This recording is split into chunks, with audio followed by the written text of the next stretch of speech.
హే 1111 కనపడింది. దేవుడా, నాకు ఎలా అయినా ఒక మంచి ప్రాపర్టీ చూపించు స్వామి. నేను బాగా మనీ ఎర్న్ చేసి రిచ్ అయిపోవాలి. 1111 కనిపించగానే ఇలా ఏవేవో కోరికలు కోరేస్తూ ఉంటారు. కానీ 1111 కనిపించింది అంటే మీరు అప్పటికప్పుడు కోరిక కోరుకోవాలని కాదు. ఫర్ ఎగ్జాంపుల్, మీరు ఒక ప్రాపర్టీ సైట్ విజిట్ చేశారు.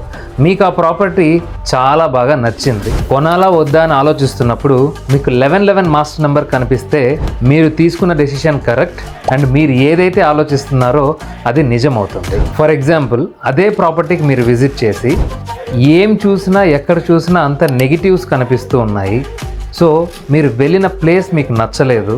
మార్నింగ్ నుంచి కొంచెం అప్సెట్గా ఈ ప్రాపర్టీ వద్దులే, ఎందుకు, చాలామంది చెప్తున్నారు కదా బాలేదు అని ఇలాంటివన్నీ వింటూ ఉన్నప్పుడు ఆ డేలో ఒక సర్టెన్ పీరియడ్లో 1111 మాస్టర్ నెంబర్ కనిపిస్తే అది నెగిటివ్కే దారి తీస్తుంది. కాబట్టి నెగిటివ్ ప్రిడిక్ట్ చేసి డెఫినెట్లీ మీ డెసిషన్ని మీరు నెగిటివ్ సైన్ కింద కన్సిడర్ చేయొచ్చు. సో జనరల్గా చెప్పాలంటే 1111 మాస్టర్ నెంబర్ కనిపించే కొన్ని అవర్స్ ముందు కానీ మినిట్స్ ముందు కానీ మీరు ఏదైతే ఆలోచిస్తున్నారో అది పాజిటివ్ అయితే పాజిటివ్ అవుతుంది, నెగిటివ్ అయితే నెగిటివ్ అవుతుంది. అది మీకు యూనివర్స్ ఇస్తున్న హింట్ అని అర్థం.